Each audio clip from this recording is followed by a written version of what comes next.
పట్టణాల్లోని సాధారణ మధ్యతరగతి ప్రజానీకం కోసం కేంద్ర రాష్ట్ర ప్రభుత్వాలు నిర్మిస్తున్న గృహాలు పేదలను ఊరిస్తున్నాయి. గృహాల మంజూరుకు ముందు ఏర్పాటు చేసిన నమూనా ఇళ్లలోని వసతులు వారిని విపరీతంగా ఆకట్టుకుంటున్నాయి. ఇళ్లు పొందిన వారు అన్ని విధాలా సౌకర్యవంతంగా జీవించాలన్న ఆలోచనతో ప్రభుత్వం పాటిస్తున్న ప్రమాణాలను ఆ గృహాలు కళ్లకు కడుతున్నాయి. ప్రభుత్వ ఇళ్లపై ప్రజల స్పందనను మా ప్రతినిధి శ్యామ్ వివరిస్తారు. ప్రతి పేదవాడికి సొంతిల్లు ఓ కళ. ఈ సొంతింటి కళను సాకారం చేయడానికి రాష్ట్ర ప్రభుత్వం కేంద్ర ప్రభుత్వ సహకారంతో అందరికీ ఇళ్ల పథకానికి శ్రీకారం చుట్టింది. అంటే ఇది కేవలం పట్టణాల్లోని పేదలను ఉద్దేశించి దాదాపు అన్ని పట్టణాలలో ఈ గృహ నిర్మాణాలు చేపడుతున్నారు. ఈ గృహ నిర్మాణాలకు సంబంధించి 3 కేటగిరీలు ఉంటాయి. 3 కేటగిరీలకు దాదాపు 3 లక్షల రూపాయలు కేంద్ర రాష్ట్ర ప్రభుత్వాలు రాయితీ ఇస్తాయి.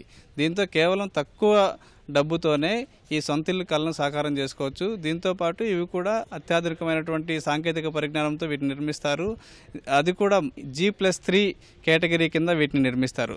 అంటే ఈ G+3 కేటగిరీతో అన్ని వసతులు కల్పించడం, ఈ అందరికీ అందుబాటులో ఉండేలా వీటిని నిర్మించడం అనేది ప్రభుత్వం యొక్క ఉద్దేశం. కర్నూలు జిల్లా నంద్యాలలో ఈ నమూనా అంటే మోడల్ హౌసింగ్ని ఇక్కడ నిర్మించారు. వీటిని చూడడానికి పెద్ద ఎత్తున ప్రజలు తరలివస్తున్నారు. ఇది ఇక్కడ చూసిన వారు అందరూ కూడా చాలా సంతోషం వ్యక్తం చేస్తున్నారు. మరి ఏ విధంగా ఇవి బాగున్నాయో వారిని అడిగి తెలుసుకుందాం. ఇల్లు బాగున్నాయి కట్టినవి. ఇంకా మాకు బీద స్థితికి ఇవే మాకు మంచిది. నెలకింత బాడగలక కట్టుకుందామని వచ్చాం. ఏమనిపించింది చూస్తే? బాగానే ఉంది సార్. ఇప్పుడు మా సోమతికి బట్టి అదే మాకు ఇది ఎక్కువ. మేము రెంట్ హౌస్లో ఉన్నాం ఇంతవరకు. ఇప్పటికి ఇది బాగుంది. మాకు రెంటే ఇన్స్టాల్మెంట్లో కట్టుకోవచ్చు. మన వాళ్ళు నెల బాడుగ కడతాం కదా, ఇట్లా అదే బాడుగలు దీంట్లో సొంత ఇంట్లో వచ్చేస్తుంది. చాలా బాగుంది. అసలు అన్నీ చూస్తేనేమో మేము అపార్ట్మెంట్లలో చూస్తే ఏ విధంగా ఉందో మరి రేపు మోడల్ కూడా ఇదే విధంగా నిర్మిస్తున్నట్టుగా అయితే మాత్రం ఇంకా ఇంతకు మించి ఇంకా సౌకర్యాలు ఏం అవసరం లేదు. ఇంకా ప్రభుత్వం వారు నిర్మించే మోడల్ను చూసినాం సార్. చాలా బాగుంది. బాడుగ ఇళ్ళలో బాడుగలు మనకు ఎంత ఇవ్వగలమో ఆ స్తోమతను బట్టి బాడుగ ఇళ్ళలో ఉండగలం సార్. దీనిలో అయితే ఇదే ఈ ఉన్న ఇళ్ళలో అయితే అన్నిటికీ ఫెసిలిటీస్ బాగున్నాయి. బాత్రూమ్ కానీ కిచెన్ కానీ ఇండివిజువల్గా బాగున్నాయి.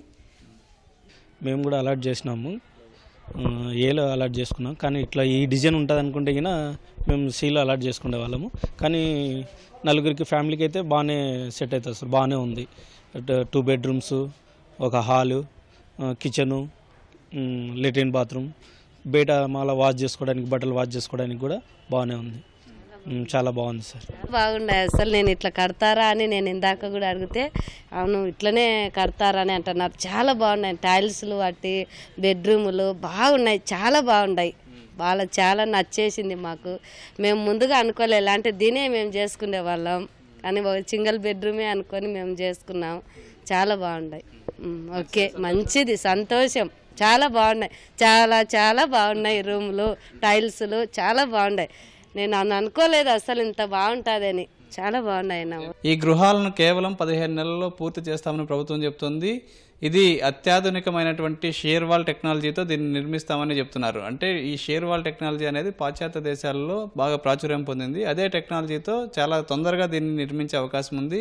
మనం చూడొచ్చు, వీటిని చూస్తుంటే చాలా ఎంతో అందంగా వీటిని టైల్స్ కావచ్చు, లేకపోతే డోర్స్ కావచ్చు, ఈ గోడలు కావచ్చు, ఇవన్నీ కూడా చాలా అందంగా కనిపిస్తాయి. ఎంతో నాణ్యత, ఎంతో మన్నిక వచ్చేలా వీటిని నిర్మించారు. దీనివల్ల అంటే కేవలం లబ్ధిదారుడు నామమాత్రం రుసుము చెల్లిస్తే చాలు దీన్ని ఇల్లు హ్యాండ్ ఓవర్ చేస్తారు. అంటే ఇల్లుని అప్పగిస్తారు. మౌలిక వసతులు అన్నీ కూడా ప్రభుత్వమే కల్పిస్తుంది.